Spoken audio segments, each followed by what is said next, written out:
Trump participa da convenção partidária do Partido Republicano, anuncia quem vai ser o seu vice, que é o James David Vance. Vamos falar exatamente quem ele representa e o que significa um vice-presidente para os Estados Unidos, e também é uma péssima notícia para os ucranianos, porque, dentre outras políticas, ele defende com unhas e dentes o fim, ou pelo menos a redução da ajuda dos Estados Unidos aos ucranianos. Biden, pessoal, pede desculpa por algumas falas consideradas infelizes contra o Trump, mas volta a tecer críticas contra também candidato à presidência dos Estados Unidos, e falar um pouquinho também sobre a Bolívia, que faz uma mega descoberta de um campo de gás que pretende retomar o crescimento econômico da Bolívia, já que nos últimos anos reduziu quase pela metade a produção desse combustível fóssil tão importante para os bolivianos. Para finalizar, falar um pouquinho sobre a resposta que a Rússia deu ao convite da Ucrânia para participar da cúpula de paz, será que a Rússia vai participar ou não, e também sobre a ameaça dos russos. Além de alegarem que toda a Europa está em risco no momento, eles garantiram que a Grã-Bretanha é o principal alvo e que, inclusive, somente 3 mísseis acabariam com os britânicos. Será que a Rússia pretende, de fato, pessoal, adotar essa postura tão radical assim contra os europeus? Se vocês querem entender um pouco mais sobre esses assuntos, e muito mais também sobre geografia, geopolítica, atualidades, política, polêmicas, enfim, tudo para você se manter sempre bem atualizado, já se inscreve no canal, deixa seu like, compartilha esse vídeo, que o professor Ricardo conta muito com a sua ajuda. Belezinha? Para quem não me segue no Instagram, @prof_Ricardo Marcílio, e recado rapidinho da nossa parceira do canal. A bota Thunderbell é muito versátil, feita para uso urbano, tático, trilhas e até mesmo com EPI, pois possui CA. Possui um sistema anti-perfuro feito de material balístico que protege seus pés de pregos, vidros e outros objetos perfurantes. A sua palmilha garante maciez e conforto similar a um tênis, mas tem muita resistência na sua construção, com solado colado e costurado que resiste até 300 graus. O couro no book é fácil de limpar e a bota é muito ventilada, garantindo extremo conforto. É 100% nacional e vem com 180 dias de garantia contra defeitos de fabricação. Então clica no link que está na descrição e usa o cupom para um desconto especial para garantir já a sua bota Thunderbell. Bom, galera, então bora lá pro vídeo, ó. Como eu falei pra vocês na nossa introdução, o Trump, ele apareceu na convenção partidária, era uma coisa que ele já tinha falado, claro que ia aparecer, né? Que referendou, que confirmou que o Trump será o candidato a presidente e também confirmou quem vai ser o vice. Inclusive, enquanto eu gravava para vocês ontem, eu até especulei para vocês que na minha concepção era o Marco Rubio que seria escolhido como, que é um senador ali pela Flórida, né? Como candidato a vice-presidente, só que acabou não sendo, penso eu, tá? Na minha concepção. Ele era de fato o grande favorito, só que algumas figuras importantes, como por exemplo o próprio Elon Musk, tem um apreço muito grande pelo James David Vance, que foi o de fato escolhido, e também o Marco Rubio tinha uma questão legal, que ele mora na Flórida, tanto quanto o Trump, e isso poderia causar alguns impeditivos jurídicos no processo eleitoral. Para tentar evitar dor de cabeça, de mudar domicílio e tal, acabou escolhendo, né, o nome do James David Vance como, de fato, o seu vice-presidente. O que isso representa, né? A gente tem que entender, galera, que assim, a figura do vice-presidente, eu diria que no Brasil, né, um pouquinho mais importante, mas nos Estados Unidos menos importante ainda, ele é uma figura que muito mais simbólica e muito mais que fala para onde que o presidente está querendo agir do que exatamente qualquer coisa. Por exemplo, quando Biden ele coloca a Kamala Harris como a sua vice-presidente, que é uma mulher negra, que fala de questões, por exemplo, como enfim, né? Tem um dos seus temas principais, dá a entender que o Biden, apesar de ser um homem branco, um pouco mais idoso, um pouco mais rico e tal, vai dar atenção para esse tipo de assunto enquanto for presidente, entende? Caso o Trump colocasse, por exemplo, o Marco Rubio, ele estaria dando indicativo, olha, estou defendendo aqui os latinos, já que o Marco Rubio ele é filho de hispânicos e por aí vai.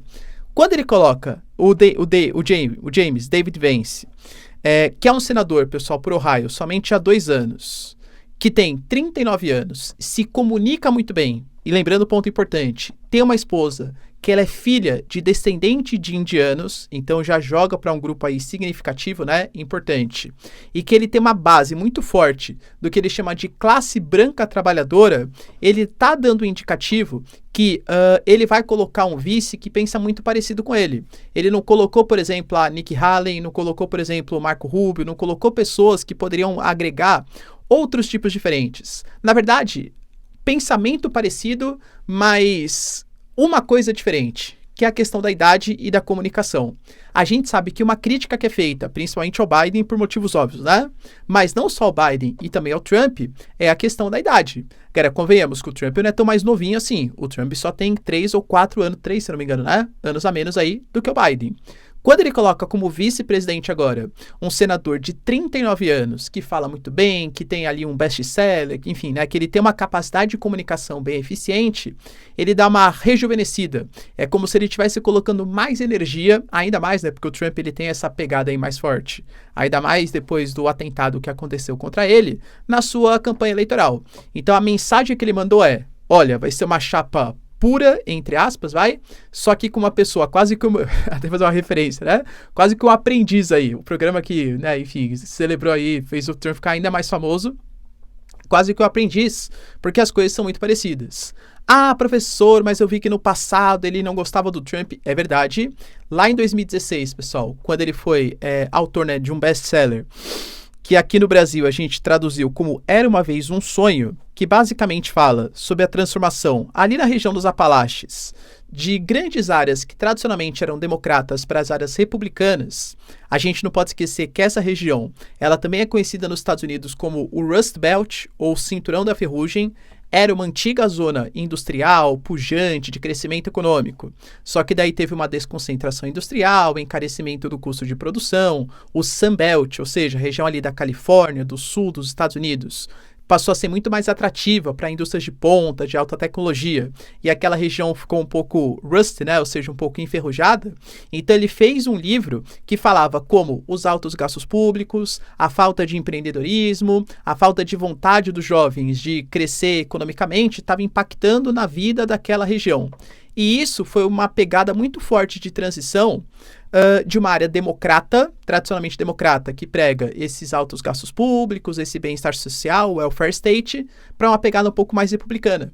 Tem muita gente que fala, inclusive, que essa guinada, né, que a ascensão do Trump, ela é parcialmente explicada por esse livro, que é quase uma biografia ali em que ele fala alguns sentimentos da sua própria vida, entende? Só que ele fala que ele não gostava do Trump, inclusive falando coisas pesadíssimas, tá? Tanto com a sua postura em relação às mulheres, sua postura em relação à própria vida política, comparando com aquele cara, né? Não posso falar aqui no YouTube, vocês sabem, mas do bigodinho, austríaco, né? Da Alemanha, sabem o que eu tô falando.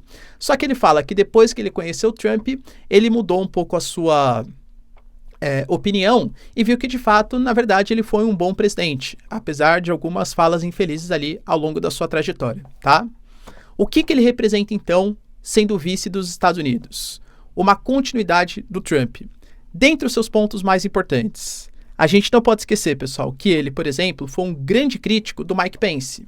O Mike Pence, para quem não sabe, é o ex-vice-presidente dos Estados Unidos. Quando o Trump era presidente, que quando teve toda aquela questão do Capitólio, de passar, né, a faixa presidencial pro Biden, e que o Trump não aceitou fazer isso, o Mike Pence ele não compactuou com o Trump. Isso criou meio que um cisma, um racha ali no Partido Republicano, de alguns mais para o Pence e outros mais para o Trump. Com certeza, o vice-presidente agora, ele é um cara muito leal, vamos colocar assim, vai? Ele até hoje alega que o resultado das eleições que elegeram o Biden nas últimas eleições foram eleições fraudadas. Então ele é um cara bastante, que se mostra pelo menos, né, bastante leal. Ele, pessoal, do ponto de vista geopolítico, ele é um cara que critica muito a ajuda dos Estados Unidos à Ucrânia, alegando que a Ucrânia tem um exército envelhecido, que a Ucrânia sabe que ela vai ter que negociar em algum momento e que os Estados Unidos ficar fazendo campanha de financiamento, gastando dinheiro que deveria ir para a população americana para financiar os ucranianos, é perda de tempo e perda de dinheiro. A gente sabe que o Partido Republicano também é rachado nessa causa e o James David Vance, ele com certeza pertence à ala que defende uma menor ajuda aos ucranianos, que aliás é uma ala também defendida pelo Trump, olha a similaridade, e ele até participou, para vocês terem uma noção, lá em fevereiro, da Conferência de Munique. Aquela Conferência de Munique foi feita uma conferência para meio que assim, garantir o apoio a Kiev. Ele foi para criticar esse apoio a Kiev e se negou a se reunir com Zelensky. Ou seja, se a imagem de vice-presidente ela quer passar um caminho, uma imagem de qual vai ser políticas que o presidente vai adotar, o Trump fazendo essa chapa pura só com alguém mais jovem do que ele, dá um indicativo que ele não vai ceder para muitos dos lados não, hein? Tá? E, inclusive, notícia preocupante, claro, para os ucranianos, porque tanto Trump quanto agora o vice-presidente ou candidato a vice-presidente não defendem essa continuidade tão forte de ajuda para os ucranianos e falam de uma obrigatoriedade de negociação e até cessão de territórios da Ucrânia para negociar com Putin. A gente teve também, pessoal, ponto importante, o Biden participando de uma entrevista. Nessa entrevista, basicamente, ele pediu desculpas. Eu até falei para vocês, né, que eu interpretei da maneira como o Biden falou, mas a gente sabe que no mundo da política, qualquer fala ali pode ser, entre aspas, um deslize, né? Ele falou que fez um tweet, né, um X, enfim, há pouco tempo falando que o Trump tinha que ser o alvo. Cara, quando ele falou isso, eu entendi, tá? Não sei você. Que ele falou alvo no sentido assim, poxa, vamos focar politicamente nele. Vamos deixar de falar sobre mim e falar sobre o Trump. Só que daí, poucos dias depois, ele foi alvo de um atentado, com um alvo mesmo, só que alvo com um tiro. E aí ele pediu desculpa, né, sobre essa fala, que não era exatamente o que ele queria falar. Ele até falou, né, poxa, eu estava cansado de falarem somente sobre o meu desempenho, e eu falei que o alvo deveria ser o Trump. Mas que o Trump já falou, por exemplo, em banho de sun, enfim, né, não posso falar aqui no YouTube, e ninguém fala nada sobre o assunto, segundo, claro, o Biden. Então, fez um pedido de desculpas, mas já tecendo uma crítica ao Trump, que eu falei para vocês, vai ser uma dificuldade agora do governo Biden, hein? O Trump, ele tá com a faca e com o queijo na mão. Porque se ele começar, por exemplo, a falar novamente, olha, o Trump está falando em segregacionismo, em banho de... Ah, então, Biden, você está incentivando uma bipolaridade, é isso? Você está falando que os republicanos, eles são os radicais? E os democratas que fizeram isso? Sei que ele era afiliado ao Partido Republicano, né? Mas vamos pensar assim, e os opositores ao Trump que fizeram isso? Entende? Então, o Biden está numa dificuldade de saber qual vai ser a estratégia para a campanha, mas assim, bateu bastante, inclusive, no vice-presidente agora escolhido. A gente sabe, pessoal, que o vice-presidente, como ele defende o que ele chama dessa classe branca trabalhadora, o Biden até criticou, por exemplo, a questão dos impostos, né? Poxa, defende, mas aí quer aumentar os impostos, reduzir o imposto sobre os mais ricos. E ele até defende o Partido Democrata, que tem um debate entre a Kamala Harris e o agora vice-presidente do Trump. E aí, quem será que estaria melhor, hein, pessoal? Diria que as chances, né, como eu falei, o James David Vance é o cara que tem uma boa oratória. Será que ele se garantiria em cima da Kamala Harris? Deixa aí nos comentários. A gente teve também, pessoal, notícia importante dos bolivianos descobrindo um mega campo de gás natural. A gente sabe que a Bolívia é um bolsão da América do Sul de combustíveis fósseis, principalmente gás natural. Tanto que grande parte do gás vem aqui para o Brasil por meio do Gasbol. Só que nos últimos anos, tanto pelo sucateamento das estatais, quanto pela exaustão das reservas mais fáceis de exploração de gás natural, a gente teve uma redução da produção de gás. Para vocês terem uma noção, se em 2016 56,6 milhões de metros cúbicos por dia eram produzidos, em 2023 o número caiu para 31,9 milhões de metros cúbicos por dia. Ou seja, uma redução, não vamos colocar metade, mas em uns 40%, uns 35%, não sou aqui 100% em matemática, tá? Mas é uma redução bastante significativa. Tanto que, por exemplo, a Bolívia não atravessa bons momentos econômicos como já atravessou, por exemplo, nos anos 2010. A Bolívia hoje está com uma escassez de combustíveis, o que faz o aumento do preço e, consequentemente, o aumento da inflação. E já que não consegue produzir mais tanto gás natural como já produziu no passado, exporta menos. Se exporta menos, ainda mais num país tão pequeno como a economia boliviana, isso gera uma escassez de dólares. Sem dólares, eles não conseguem importar produtos que são essenciais para o funcionamento da vida boliviana. Cara, convenhamos que a indústria boliviana não é contundente, não é muito forte. Então, eles dependem da importação de grande parte de produtos por meio de dólares, só que não conseguem dólares porque não conseguem exportar produtos. E isso gera uma escassez de produtos básicos dentro da Bolívia. Tanto que teve toda aquela questão do golpe, ou do que o Evo Morales chama de autogolpe, enfim, mas que o Luiz Arce teria, supostamente, segundo o Evo Morales, eu particularmente nem acredito, mas vamos deixar, né, palavras aí do Evo Morales, feito um autogolpe para aumentar sua popularidade nesse momento de contestação econômica. A Bolívia, pessoal, fala, né, que é a maior descoberta desde 2005 e que agora, com 1,7 trilhão de pés cúbicos, esse terceiro maior campo do país vai alçar a Bolívia em outro patamar econômico. Eu, particularmente, tá? Pequeno comentário, acho que enquanto a Bolívia achar que depender da exportação de minérios vai garantir o seu sustento econômico, a situação vai ficar complicada. Commodity sempre varia de acordo com o preço do mercado e convenhamos que é um produto não renovável. Para finalizar, pessoal, eu falei para vocês ontem que pela primeira vez a gente teve a Ucrânia se posicionando de maneira diferente. Sim, o Zelensky ele anunciou que ele estava favorável a que a próxima cúpula de paz, que a primeira aconteceu na Suíça, tivesse um convite para os russos. A Ucrânia só falava em negociação se eventualmente a negociação contasse com a saída das tropas russas de todo o território ucraniano. E agora isso não vai acontecer, pelo menos segundo Zelensky. Ele aceita negociar, mesmo que as tropas russas ainda estejam em solo ucraniano. É uma mudança bem importante, claro. E aí falou, beleza, aceitamos negociar. E aí, Rússia, você aceita participar? A Rússia já tinha falado que não, porque considerava o convite da Ucrânia quase um ultimato. Foi perguntado novamente, e o Peskov, que é o porta-voz do Putin, falou assim, olha, a gente primeiro precisa entender exatamente o que é uma cúpula de paz. Porque se for o que aconteceu ali na Suíça, aquilo não é uma cúpula de paz, segundo a Rússia, tá?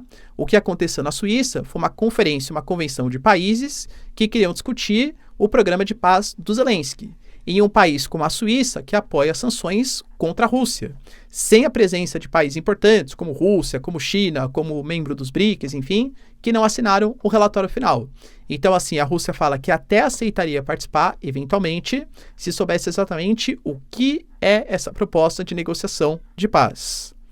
Vale lembrar que a Rússia já colocou algumas pré-condições, que é o reconhecimento que todas as áreas invadidas ou ocupadas fiquem sob controle dos russos, que a Ucrânia adote uma postura de neutralidade, ou seja, não entrada para a OTAN, e além de tudo que se desnazifique, enfim, né, que significa na prática tirar o Zelensky da presidência.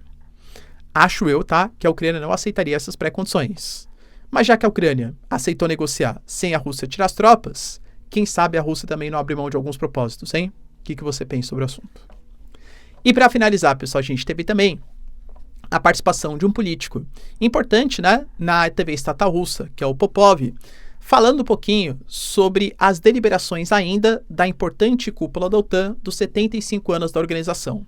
Dentre vários outros pontos, o que mais chama atenção é que os Estados Unidos, por meio do Pentágono, do Lloyd Austin, ele anunciou que ele vai colocar mísseis de longo alcance, alguns mísseis com capacidade para até 2.500 quilômetros de distância, na Alemanha, mas de maneira rotativa, a partir de 2026. E vai incentivar com que os países europeus, e já tem programas nesse sentido, desenvolvam mais mísseis de longo alcance que possam ser utilizados como uma tática de dissuasão contra os russos. Vale lembrar que até 1988, na verdade, em 88, foi assinado um tratado entre Estados Unidos e União Soviética que proibia a utilização ou a instalação desse tipo de míssil.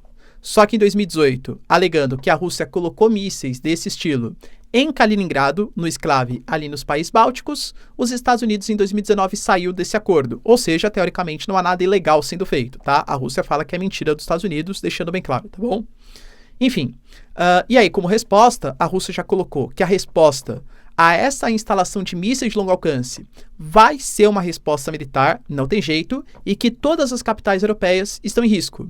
Até porque as capitais europeias, que têm ali uma grande densidade demográfica, mesmo que a Rússia queira atingir somente alvos militares, como o povoamento é muito grande, alvos civis também vão acontecer.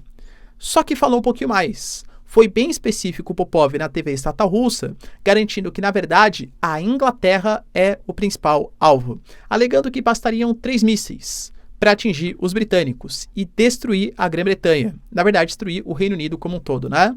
Lembrando que tem 2 ilhas ali, a Grã-Bretanha e a Ilha da Irlanda, e tem o Reino Unido, que é o País de Gales, Inglaterra e Escócia, e a Irlanda do Norte, ou Ulster, como um todo, tá? Professor, isso é verdade? Com certeza é, tá? A Rússia hoje, ela tem capacidade, por exemplo, se pega o Sarmat, por exemplo, 3 mísseis dariam conta de destruir todos os principais pontos. A Rússia, inclusive, ela elencou 7 pontos ali, 6 da Inglaterra e 1 da Escócia, que teriam pontos estratégicos ali de arsenais de defesas militares nucleares que poderiam ser atingidos. A Rússia falou, atenção Grã-Bretanha, você que é nosso tradicional inimigo, pois uma parte significativa da frota do norte trabalhará contra o Reino Unido, justamente por conta dessa tática aí que vocês adotaram da instalação de mísseis. E aí, será que a Inglaterra teria conta de conter esse avanço dos russos? Um ataque nuclear da Rússia? Ou um ataque com mísseis, por exemplo, contra os russos? Galera, de verdade, não, tá? Vamos ser sinceros, não. Se a gente for fazer uma equiparação até em quantidade de armamentos nucleares, mais ou menos, tá? Entre 5% e 10% é a capacidade dos britânicos frente à capacidade dos russos. Só que a Inglaterra tem apoio da OTAN, faz parte da organização. E aí a Rússia, mesmo colocando ali na TV estatal, olha onde a gente pode atacar, aqui em Varsóvia, aqui em Paris, aqui em Londres, tudo tal, sabe que um ataque dessas proporções geraria uma resposta também da OTAN. Mas é fato que da mesma maneira que a OTAN tem essa tática de dissuasão que impede que a Rússia ataque os britânicos, a Rússia também tem uma tática de dissuasão que impede que a OTAN ataque os russos. E aí, será que algum ataque vai acontecer primeiro? Deixa aí nos comentários, quero saber sua opinião. No mais, pessoal, se vocês curtiram o vídeo, tamo junto, beijos, abraços e tchau, tchau.